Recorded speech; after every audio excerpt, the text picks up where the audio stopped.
back student. Hope you are everybody fit and fine. We have completed 3 chapter 1, 2 and 3. First chapter में हमने introduction to computer के regarding देख लिया था. Second is history and evolution and third is input and output device. So today we will start our new chapter number 4, memory, storage devices and data representation. We all know what is memory. memory का uses क्या है, computer के अंदर क्या use हम लोग करते हैं मेमोरी को, और स्टोरेज डिवाइसेस ऑलरेडी हमें पता है. चैप्टर नंबर 3 में हमने ऑलरेडी स्टोरेज डिवाइसेस के रिगार्डिंग इंफॉर्मेशन दे दी, राइट. और last one is data representation. जो भी हमारा डेटा है वो हमें कंप्यूटर के अंदर हम स्टोर करते हैं, तो वो कैसे डेटा रिप्रेजेंट होता है, कैसे वो स्टोर होता है, कैसे उसका कन्वर्जन होता है, वो हम देखेंगे, right. So session 1, let's start our lecture. First of all, introduction. Like human being need to memorize things, computer also need to store data and instruction for the future use. आपको पता है कि आप हमारे पास जो भी डेटा है, set of instruction है, जो भी इंफॉर्मेशन है, जो भी हमारा डेटा है, वो डेटा हमें फ्यूचर यूज के लिए हमें यूज करना है, स्टोर करना है, तो हम कंप्यूटर के अंदर भी स्टोर कर सकते हैं. जैसे ह्यूमन बीइंग के पास हमारे पास अपनी ब्रेन है, अपना ब्रेन है, तो हमें उसमें हमारा जो भी हमारा इंपॉर्टेंट चीज है वो हमें स्टोर करके रखते हैं ब्रेन के अंदर. फॉर एग्जांपल, हम जब भी पढ़ाई करते हैं, जब भी हम रीडिंग करते हैं, तो क्यों करते हैं, जब भी एग्जाम आए तो हम उसमें बेस्ट अपनी एफर्ट डाल सकते हैं, राइट. तो वो जो भी हमें पढ़ रहे हैं वो हम क्या करते हैं, मेमोरी के अंदर स्टोर करके रखते हैं, right. Memory is a part of computer where data and instruction are stored. आपको पता है मेमोरी एक कंप्यूटर का पार्ट है, क्यों यूज होता है, जो भी हमारा इंफॉर्मेशन है उसको स्टोर करने के लिए हम उसे यूज करते हैं. Understood. Computer deal with different type of memory. आपको पता है, हमने ऑलरेडी देख लिया है कंप्यूटर के अंदर different types of memory available है. फर्स्ट वन इज प्राइमरी और second one is secondary, right. Primary को हम मेन मेमोरी बोल सकते हैं और सेकेंडरी को हम ऑक्सिलरी मेमोरी भी बोल सकते हैं. एमसीक्यू के अंदर आ सकता है. Information in a memory of digital computer is stored in form of binary digit. आपको पता है कि हम जो भी सेट ऑफ इंस्ट्रक्शन कंप्यूटर को देंगे वो कंप्यूटर समझता है. कंप्यूटर कौन सी लैंग्वेज समझता है, मशीन लैंग्वेज, राइट. और वो मशीन लैंग्वेज को हम क्या बोल सकते हैं, बाइनरी लैंग्वेज, और 0 और 1 भी बोल सकते हैं. Understood. This binary digit is short are known as bit, right. Most MCQ के अंदर आ सकता है, right. Next is a bit is binary digit 0 and 1. MCQ के अंदर भी आ सकता है. आपको पता है bit is a binary digit 0 and 1. A group of 8 bytes is known as byte. A group of 8 bits is known as byte. MCQ के अंदर आ सकता है 8 bit is known as byte, right. Computer memory is measured in term of the bytes is form of kilobyte, that means kb. आपको पता है जब भी हम कोई भी फाइल को एक कंप्यूटर से दूसरे कंप्यूटर के अंदर कॉपी करते हैं तो एक केबी के अंदर वो साइज को स्टोर करता है. अगर छोटी साइज होगी तो वो केबी में ऑब्वियसली स्टोर होगा, राइट. जो भी हमारी फाइल है, जो हम डॉक्यूमेंट शेयर करते हैं, राइट, तो वो केबी में स्टोर होगा. तो केबी का full form means KB means kilobytes, right. MB means megabyte और GB means gigabyte. Most time पे एमसीक्यू के अंदर आ सकता है. और यहाँ पे वो स्टफ रखा है वो टेक्स्ट बुक के अंदर ऑलरेडी अवेलेबल है. यहाँ से बहुत सारे एमसीक्यू आ सकते हैं.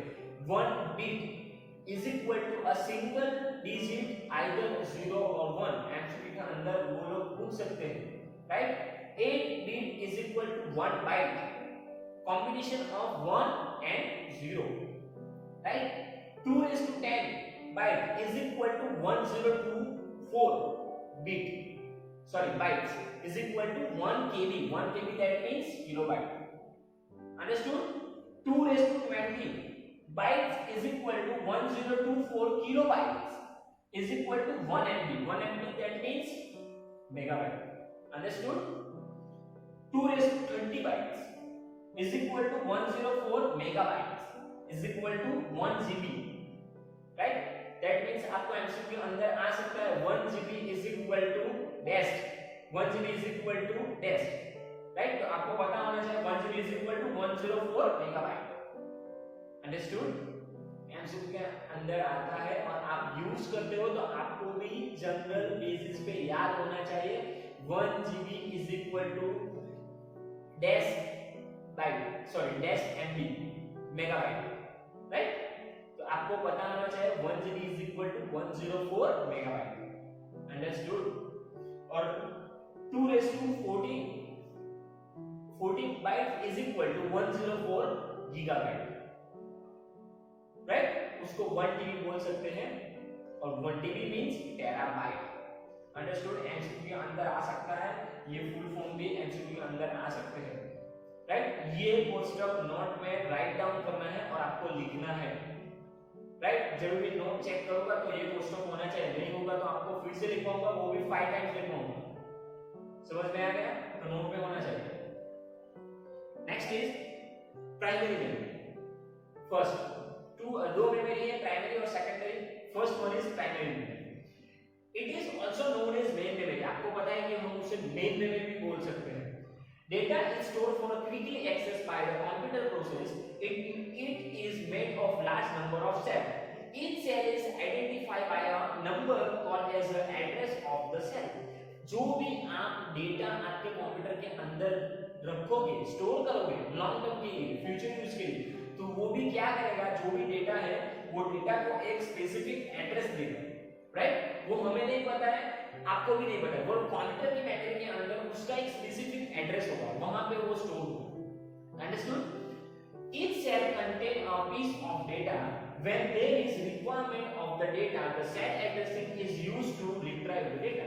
जब भी आपको वो डेटा चाहिए तो हम क्या याद रखते हैं, हम पाथ याद रखते हैं, राइट। जो भी पाथ हमें याद है वो पाथ को फॉलो करके हमारा डेटा को हम उससे रिट्राइव कर सकते हैं। बट जब भी कंप्यूटर में आप कंप्यूटर को वो पता नहीं है कि हमने यहाँ पे स्टोर किया, वो क्या याद रखेगा, उसका जो भी एड्रेस है, जो भी सेल एड्रेस है वो याद रखेगा और वहां से आपको जो भी डेटा है वो डेटा रिट्राइव कर देगा। Understood? Next is it is organized in a way that the time required to store or retrieve data from the cell is independent of the cell address, right। जो भी हमारा memory है, memory के अंदर जो भी हमने डेटा दिया है वो डेटा का एक इंडिपेंडेंट एड्रेस है, सेल एड्रेस है, वो यूज करता है, राइट। जो भी फाइल, जो भी डेटा को आप अपने कंप्यूटर के अंदर स्टोर करोगे, मेमोरी के अंदर स्टोर करोगे, तो उसका एक स्पेसिफिक एड्रेस है। अंडरस्टूड? उसको सेल एड्रेस बोल सकते हैं। इंडिपेंडेंट एड्रेस, सिर्फ यहां पे लिखा है independent of the cell address. Understood? Any location of the memory can be chosen randomly for the use. This known as random access memory. उसको हम RAM भी बोल सकते हैं, random access memory। ऑलरेडी हमने प्रीवियस चैप्टर में देख लिया है, राइट। और एमसीक्यू के अंदर भी आ सकता है। Most IMP MCQ, RAM stands for a what? Random access memory. Next is there are other access methods which are not random. Example sequential access. First one is FIFO and second one is LIFO. Right? FIFO means first in first out and LIFO means last in last out. For example, FIFO के regarding एक example देता हूं। आपने tap recorder देखा होगा, जो cassette हम उसे कैसेट यूज करते हैं हम उसमें, राइट। तो उसमें क्या होता है, डिफॉल्ट कैसेट के अंदर 10 म्यूजिक्स होते हैं, सॉन्ग्स होते हैं, राइट। वो म्यूजिक को हमें प्ले करना है। हम जब भी वो एफएम के अंदर वो जो टैप रिकॉर्डर है उसके अंदर हम यूज करते हैं, तो क्या होगा, जो भी सॉन्ग्स है वो 10 सॉन्ग है, वो 10 सॉन्ग क्यू में आएंगे, सीक्वेंशियली प्ले होंगे। अगर आपको नेक्स्ट सॉन्ग को प्ले करना है तो वो क्या करना पड़ेगा, फर्स्ट सॉन्ग को आपको पूरा फास्ट एंड फॉरवर्ड करना पड़ेगा, उसको पूरा आपको सुन लेना पड़ेगा, आपको नहीं तो पूरा उसको फास्ट एंड फॉरवर्ड कर देना पड़ेगा। उसके बाद ही आप सेकंड सॉन्ग पे जाएंगे, राइट। और सेकंड सॉन्ग आपको प्ले कर पाओगे। मान लीजिए कि मेरे पास वो टैप रिकॉर्डर है और मैं उसमें सॉन्ग सुन रहा हूं। मान लीजिए कि मुझे फिफ्थ सॉन्ग जो है वो मुझे सुनना है, तो मुझे क्या करना पड़ेगा, पहले जो 1 to 4 सॉन्ग है उसको मुझे कंपलसरी फास्ट फॉरवर्ड करना पड़ेगा, उसको बनाना पड़ेगा। उसके बाद हमारा जो फिफ्थ सॉन्ग है वो आएगा। तो वो कॉन्सेप्ट कौन सा है, first in first out. That mean जो फर्स्ट है वो फर्स्ट आएगा और फर्स्ट को अपना काम कंप्लीट करेगा, उसके बाद सेकंड आएगा। तो उसको हम क्या क्या बोलेंगे, first in first out. For example आप सारे क्लास में हो, मैं अभी बोलता हूँ कि सारे दो लाइन कर दीजिए गर्ल्स और बॉयज की, और हमें ग्राउंड पे जाना है और कंप्यूटर लैब में जाना है, राइट। जो फर्स्ट लाइन में आएगा, जो पहला आएगा, वो पहले क्लासरूम से बाहर निकलेगा। अंडरस्टूड? तो फर्स्ट इन फर्स्ट आउट, यहाँ पे वही लिखा हुआ है सिस्टम में, जो फर्स्ट आएगा वही फर्स्ट कंप्यूटर के अंदर एंटर होगा, राइट। उसे फर्स्ट इन फर्स्ट आउट बोल सकते हैं। और लास्ट में है second last in first out, right. Last in first out के रिगार्डिंग एग्जांपल है जो आपकी टेक्स्ट बुक, राइट। जो भी टेक्स्ट बुक है वो बाइंडिंग होती है, राइट। जो भी उसका लास्ट पेजेस है वो फर्स्ट बन जाएगा ऑटोमेटिकली, आप उसको पढ़ के लास्ट इन फर्स्ट आउट, वो लास्ट में आया फिर भी वो फर्स्ट निकल जाएगा। अंडरस्टूड? समझ में आया? तो ये दो example first in first out, last in last out आपको पता होना चाहिए, एमसीक्यू के अंदर आ सकता है। और ये stands FIFO stands for what, first in first out, और LIFO stands for what, last in first out. Understood? MCQ के अंदर आ सकता है, right. Next is RAM, random access memory. RAM is a volatile memory भी हम उसे बोल सकते हैं। Content written in a RAM require continuously power supply, right. आपको पता है कि RAM को पावर सप्लाई की कंटिन्यूअसली रिक्वायरमेंट है। अगर पावर सप्लाई चले जाएगा, आपने जो भी इंफॉर्मेशन, जो भी आपका कंटेंट है, आपने उसे मेमोरी के अंदर स्टोर नहीं किया है, सेकेंडरी मेमोरी में स्टोर नहीं किया है, राइट, तो वो निकल जाएगा। क्यों निकल जाएगा? क्योंकि इट्स नीडेड इलेक्ट्रिसिटी, राइट। तो पावर ऑन होगा तभी तक ही तो आपका डेटा जो है वो कंप्यूटर की रैम के अंदर स्टोर रहेगा। Understood? Next is one domain computer. The terms RAM or just memory is used instead of primary memory. Hard disk, CD and DVD collectively describe secondary storage or auxiliary storage. MCQ के अंदर आ सकता है secondary storage device के example. कौन से secondary storage के device के एग्जांपल हैं? Understood? There are two types of basic RAM. First one is static and second one is dynamic. Static RAM को हम SRAM भी बोल सकते हैं और डायनेमिक रैम को हम DRAM भी बोल सकते हैं। नेक्स्ट इज DRAM और SRAM। D means dynamic RAM, S means static RAM. MCQ के अंदर आ सकता है। DRAM stands for our dynamic random access memory और SRAM means static random access memory. Most time पे एमसीक्यू ये चैप्टर के अंदर बहुत सारे फुल फॉर्म आने वाले हैं, आपको नोट में राइट डाउन करना है। मैं लास्ट जब सेशन कंप्लीट होगा तब मैं आपको बताऊंगा, वो आपको नोट में राइट डाउन करके रखना है, right. So DRAM that means DRAM needed to refresh the thousand of time per second. SRAM does not need to be refreshed which make it faster, right। वो DRAM से automatic DRAM से भी faster है, right. It is more expensive than DRAM, DRAM से ज्यादा expensive है। Both type of RAM are volatile. वो दोनों टाइप volatile मेमोरी ही है, उसको वो RAM का एक पार्ट है। और RAM ने जो हमें volatile मेमोरी हमने जो बोला है वो DRAM और SRAM की एक volatile मेमोरी है। Understood? DRAM stands for what? Dynamic random access memory और SRAM means stands for what? Static random access memory. Right? Next is ROM. Read only memory. ROM are used to permanently record data and instructions. आपको पता है कि जो भी हमारा data है जो इंपॉर्टेंट है, हमें फ्यूचर यूज के लिए स्टोर करना होता है, आप कौन से मेमोरी में स्टोर कर सकते हो? ROM में, रीड ओनली मेमोरी, राइट। वो डेटा को हम लॉन्ग टर्म के लिए अपने कंप्यूटर मेमोरी के अंदर स्टोर कर सकते हैं, right. Content of ROM can only be read, right. जो भी डेटा हो वो आप ओनली पढ़ सकते हो, right. Unlike ROM, retain its content even when the computer is turned off. ROM is idle memory to store critical instructions such as boot, program, printer driver files and fund. आपको पता है कि ROM means आपके computer की जो memory है वो secondary memory है। जो भी हमारा इंपॉर्टेंट इंफॉर्मेशन है, जो भी डेटा है, हमें वो स्टोर करना हो लॉन्ग टर्म के यूज के लिए। मैंने अभी बता दिया, तो आप उसको सेकेंडरी स्टोरेज डिवाइस के अंदर स्टोर कर दीजिए, आप उसे कभी भी यूज कर सकते हो, राइट। तो बाय डिफॉल्ट जो भी हमारे कंप्यूटर के अंदर जो भी हम यूज करते हैं, प्रिंटर के ड्राइवर, प्रिंटर को हम प्रिंट करने के लिए यूज करते हैं, तो जो भी ड्राइवर है वो हम क्या करते हैं, हमारी सेकेंडरी स्टोरेज मेमोरी है उसमें हम इंस्टॉल करते हैं, स्टोर करते हैं। वैसे फॉन्ट को स्टोर करते हैं, यहाँ पे लिखा है रूटिंग प्रोसेस, रूटिंग प्रोग्राम है वो स्टोर करते हैं हम कंप्यूटर की मेमोरी के अंदर, राइट। तो जो भी इंपॉर्टेंट डिटेल्स है, जो भी इंपॉर्टेंट इंफॉर्मेशन है वो क्या करते हैं हम सेकेंडरी स्टोरेज के अंदर उसे स्टोर कर सकते हैं, राइट, और उसका यूजेज हम कर सकते हैं। Understood. Next is variation of the ROM is PROM. PROM stands means programmable read only memory.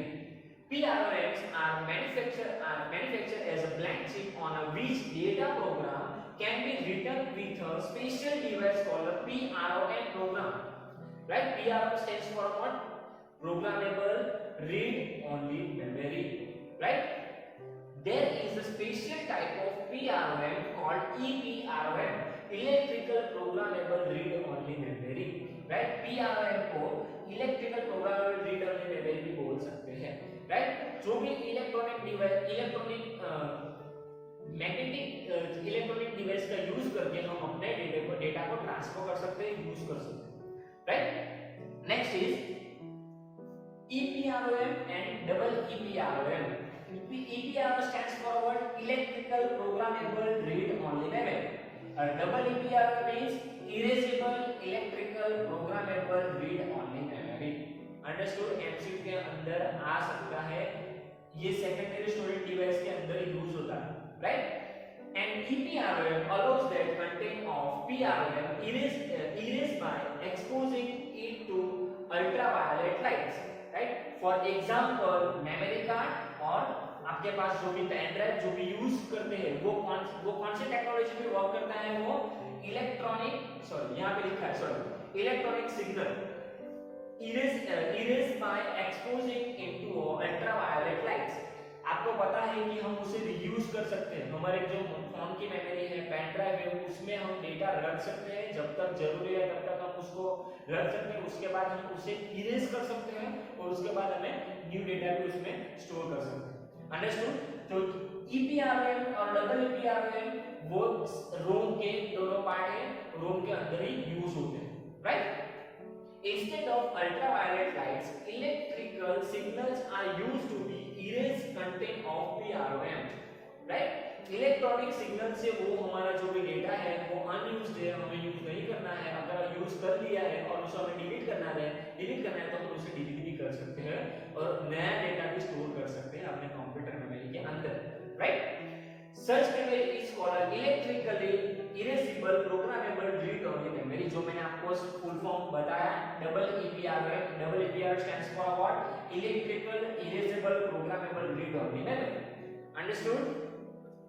Double EPROM are very useful in manufacturing USB pen drive, cellular phones, digital cameras, portable MP3 players and micro SD card. आपको पता है, right, मैंने अभी भी बोल दिया कि जो भी डिवाइस हम यूज करते हैं, पेन ड्राइव है, मेमोरी कार्ड है, जो हार्ड डिस्क है, राइट, वो कौन सी टेक्नोलॉजी पे वर्क करता है, उसमें कौन सी फंक्शनलिटी है डबल EPROM की, उसे हम इरेज भी कर सकते हैं और उसके अंदर हम डेटा फिर से रख भी सकते हैं। अंडरस्टैंड। यहाँ पे इमेज भी रखी हुई है, टेक्स्ट बुक के अंदर भी है, आप देख सकते हैं। Next is ROM, read only memory. Continue topic है, उसके अंदर डबल EPROM और EPROM टॉपिक था, राइट।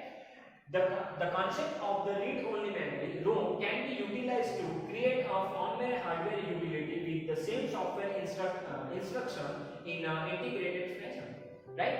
जो भी आप सॉफ्टवेयर यूज करते हो वो यूज करने के लिए वो क्या क्रिएट करता है, फर्मवेयर और हार्डवेयर, राइट। फॉर एग्जांपल मुझे प्रिंटर यूज करना है अपने कंप्यूटर के अंदर, तो कंप्यूटर के अंदर प्रिंटर यूज करने से पहले उसके जो भी हार्डवेयर है, जो भी सेटअप फाइल है, जो भी उसका ड्राइवर्स है वो इंस्टॉल करना पड़ेगा हमारे कंप्यूटर फर्मवेयर के अंदर, राइट। तभी उसके बाद ही आप उसका यूज कर सकते हो।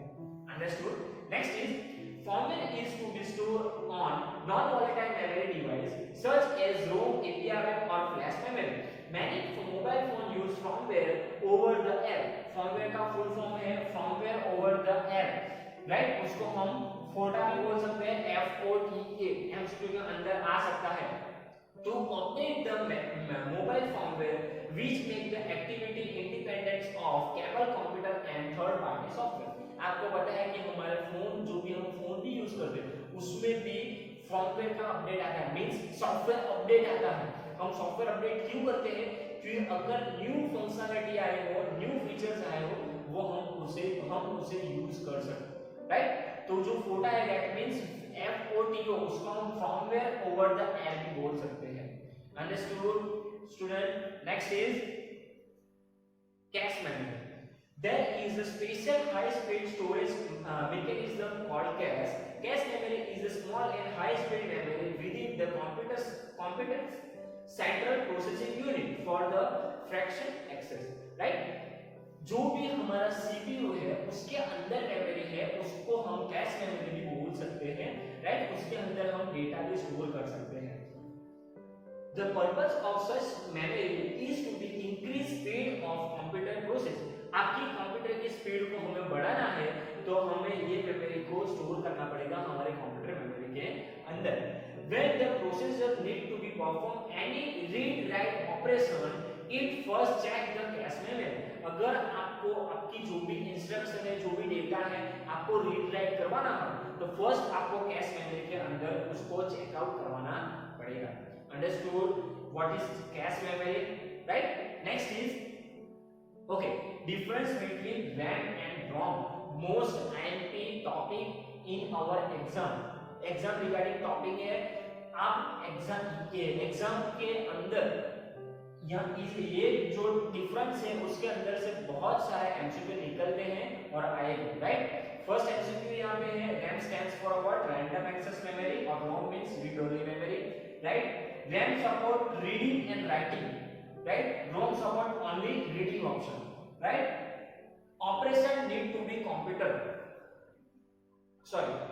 data and instruction are stored into it during the operation, right. जो भी डेटा है, इंफॉर्मेशन है, आप जो भी कर रहे हो उसी टाइम आप कंप्यूटर के अंदर डेटा को स्टोर कर सकते हो आप रोम के ऊपर, right. Instruction are stored into it during it manufacturing.